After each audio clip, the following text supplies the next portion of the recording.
come in. It was truly a near-death experience. And I remember all of a sudden just seeing like this huge pole coming at my car, and I couldn't like swerve to the other lane because it was like during rush hour traffic. The pole flew under her car and impaled her in the stomach. And I could hear like this grinding sound, and I woke up and like I could feel something dripping on me, and I looked down and it was like my blood, like I was bleeding through my stomach. It happened on August 25th in the westbound lanes of the 10 freeway near the Tippecanoe exit.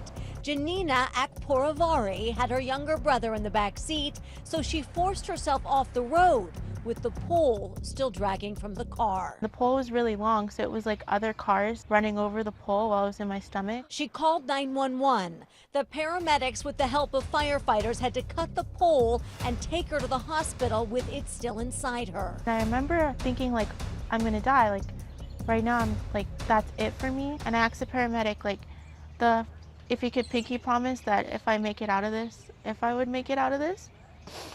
And then I remember him pinky promising me that like if I made it out, he would come visit me in the hospital. She did survive, and they did visit. But her recovery hasn't been easy. She underwent 3 surgeries and spent almost 2 months at Loma Linda University Medical Center. You know, they took out part of my colon, part of my liver, part of my kidney. They were all like, injured. Thankfully, she had health insurance to help with $1 million worth of medical bills. Her car is totaled. Studying to be a nurse, she lost a semester of school and work, not to mention her struggle to drive again. I feel terrified. I don't really drive that much. I don't drive on that freeway. Which is why she is hoping someone remembers the crash or the pole on the freeway, so she and her attorney can help figure out who left it there. So I would really like to find the people who did this and get some peace about it. But for now, she is thankful to be walking, to be living, and for those who rescued her and helped her heal, as she herself is studying to someday do the same for others. And it makes me want to be a nurse even more because I want to help people like the nurses at Loma Linda helped me.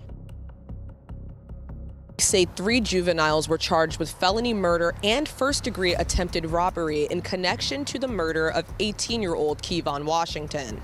We are here because 3 perpetrators who committed the most heinous offense were brought to justice. On January 17th, police were called to the area of Mix Avenue for a gunshot victim. When they arrived, officers found Kevon Washington unresponsive inside of a car. He was taken to a hospital where he later died. Detective Haley Zarzuela with the Hamden Police Department says Washington came to the area to sell his car. During that meeting, 3 suspects attempted to commit a robbery. That encounter escalated, and Mr. Washington Archibald was shot and killed. Police say 1 suspect entered the car and shot Washington. The remaining suspects also shot at the car before running away. Their investigation led them to the 3 juveniles. Arrest warrants were subsequently issued, and 3 suspects were arrested for multiple charges, including felony murder, attempted robbery in the first degree, and criminal possession of a firearm. Hamden Police Chief Edward Page Reynolds says the ages of the 3 arrested is disappointing, but not surprising. Unfortunately, this is not just a problem locally, but this is a nationwide problem. And we have to engage our young people.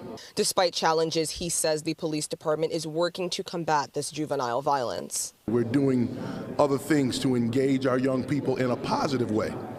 And hopefully those that might be going the wrong direction, steer them in the right direction. Pastor John Lewis.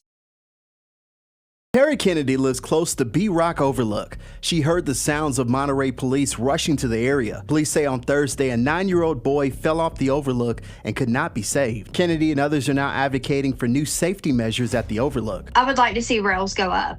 I'm not going to say that nets are necessarily something that would make a large difference. B-Rock Overlook is 1,883 feet high and has a scenic view that thousands of people visit every year. Monterey police say this accident is very rare and they will continue to investigate the boy's death. Authorities also reminded people who visit the park to stay alert and aware of their surroundings, especially hikers and people who like to rappel down the overlook. Those that are experienced on terrain and rock climbing, they do rappel from there, but if you're not familiar with that type of activity or trained in the safety aspects of it, then yes, by all means, nobody, no matter the age, should be near the edge of any elevated position like that. Discussions for making the park safer are happening across Monterey, as people say they never want this accident to happen again. We need safety up there, not only for children, but for everyone, for you, me, everyone.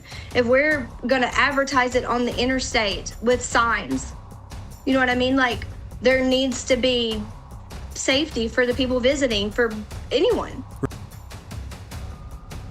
Tonight, a people wanted a connection to a triple shooting in the Bronx. The NYPD releasing these images just in the past hour. These are the 4 people they are now looking for. A 16-year-old boy was killed in the gunfire in Kingsbridge last night. 2 other teens now recovering. Eyewitness News reporter Marcus Solis talked to the heartbroken father of the boy who died. He's live with what we know tonight. Marcus? And Mike, a small memorial here on 238th Street. This is the street where those images were captured of the 4 persons of interest that police released just a short time ago. It is the block where teens were running for their lives in another clip of surveillance video. And yes, the shooting has left one family devastated. Wrong person, bro. Wrong person. Wrong one. Wrong one. Choking back tears while insisting his son was in the wrong place at the wrong time. Last night, 3 teenagers were shot during a dispute near 238th Street and Broadway in Kingsbridge. 16-year-old Christopher Redding was killed. Police are investigating whether the shooting was gang-related. He's an awesome kid, great. That gang stuff, that's not him. You know, he's like every other teenager, likes the music, but he don't indulge. It's just a very tough time because, you know, it's always the good ones that this happened to. You can hear the shots being fired on surveillance video that shows teens running to escape the gunfire. Another clip shows a glimpse of an individual pulling the trigger, then running away. The shooting was on the street, but the events that led up to it started inside a McDonald's around the corner. They was going to get something to eat. Some kids supposed to have started trouble, and words was exchanged or whatever, and that's what happened. Redding played football at nearby John F. Kennedy High School. He was shot in the back and pronounced dead at St. Barnabas Hospital. A 13-year-old female was shot in the leg, as was another 15-year-old male. This morning, Mayor Mamdani was asked about recent shootings in the Bronx, which he characterized as heartbreaking and horrific. And I'm thankful for the work of the NYPD, not only in responding to them, but also in the actions they're taking to ensure that we work to prevent them in the future. This afternoon, the NYPD released this video of 4 people, 3 male, 1 female, persons of interest in connection with the shooting. These kids don't have God in their life. That's why they do the things they do. They have no repercussions, no conscience. That's why they do the things they do.